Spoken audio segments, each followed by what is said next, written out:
In a quiet village in the United Kingdom, tucked between rolling green hills and cobblestone lanes, there stood a small brick house. Its windows looked out onto the street where children played after school, where neighbors walked their dogs, and where the seasons painted the trees in colors of gold, red, and green. Inside that house lived an old lady named Margaret. She was in her late 70s, her silver hair tied in a neat bun, her eyes still sharp but softened by years of experience. To anyone passing by, she seemed like an ordinary woman, just another pensioner living alone in a modest cottage. But behind those walls was a story of strength, of loss, and of resilience. Margaret had lived in the UK all her life. She had once been a school teacher, the kind every child remembered.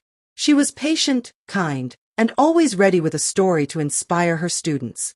But life, as it often does, had tested her in ways she never imagined. Her husband, John, had passed away years ago, leaving her with a silence in the house that sometimes felt too heavy to bear. Her children had grown up and moved far away, chasing their careers in cities and countries beyond the seas. Most days, the house echoed only with the ticking of the old grandfather clock in the corner and the soft whistle of the kettle boiling in the kitchen. Neighbors saw her sitting by the window, knitting or reading, and sometimes assumed she was lonely. And yes, there were nights when loneliness crept in, when the absence of familiar voices made her chest ache. But Margaret had something that kept her moving forward, an unshakable belief that life still held meaning, even in old age. Every morning, she would wake before sunrise, make herself a cup of tea, and step outside into her little garden. It wasn't much, just a few roses, lavender bushes, and a wooden bench, but it was her sanctuary. She would breathe in the crisp morning air and remind herself, if I am alive today, then there is still something. The days rolled on, and Margaret's presence in the community began to shine brighter than anyone expected. The children at the library adored her. When she read them stories, she didn't just read words, she brought the characters to life, using her voice to paint castles in the air, dragons on the ceiling, and heroes in their tiny hearts.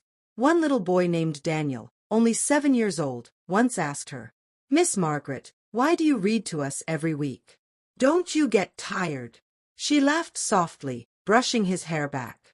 "My dear," she said, "a heart never gets tired of giving love.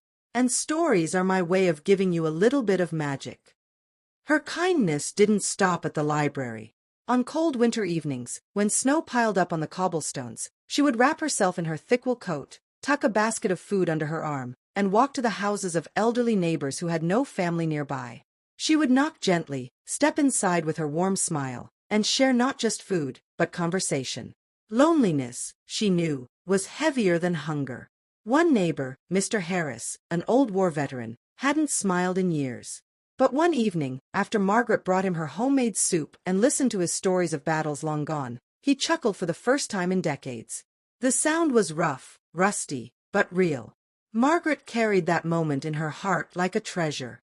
She never spoke much about her own loneliness. Instead, she turned her energy outward. She believed that when you give light to others, your own darkness slowly fades. But there were nights, long, quiet nights, when she sat by her window and allowed her tears to fall. She missed her husband's steady voice, the warmth of his hand in hers. She missed the sound of her children's laughter echoing through the house. Life had taken much from her, and the silence sometimes felt unbearable. Yet every time she cried, she reminded herself of the same truth. I am still here. And while I am here, I must live. It. That night, when Margaret returned home, she sat by her window with a cup of tea, staring at the soft glow of the street lamps outside. Her heart was full. She thought about the young woman's words. You gave me light. For years she had wondered if her small efforts truly mattered. After all, she wasn't rich, she wasn't famous, and she didn't have great influence. She was just an old lady in a quiet village. But now she realized something profound. It is never the size of your actions that matter, but the heart behind them. Margaret leaned back in her chair, whispering to herself. Maybe John was right. He used to tell me that even the smallest candle can guide someone out of the darkest tunnel. The memory of her husband felt close that evening, as if he were sitting across from her, smiling that same reassuring smile. For the first time in years, her loneliness felt lighter. The following weeks brought more moments of quiet joy. Children would wave to her in the streets. Neighbors often stopped by just to sit in her garden and chat. Some came to share their troubles, others just to enjoy her company. It was as though her little house had become a lantern in the village, a place of comfort, warmth, and gentle wisdom. But life, as always, had its challenges. One rainy afternoon, as Margaret walked home from the library, she felt a sudden sharp pain in her chest. She had to stop and lean against the stone wall, struggling to catch her breath. The rain poured down, soaking her coat, but she pushed forward slowly until she reached her home. For the first time, she realized her body was growing weaker. She could not move as swiftly as before, nor carry the heavy basket she once did. That night, as she sat wrapped in a blanket, the fear crept in. What if my time is running out? What if I cannot give any more? She looked around her empty house and felt the ache of silence again. But then, something remarkable happened. The very next morning, a knock came at her.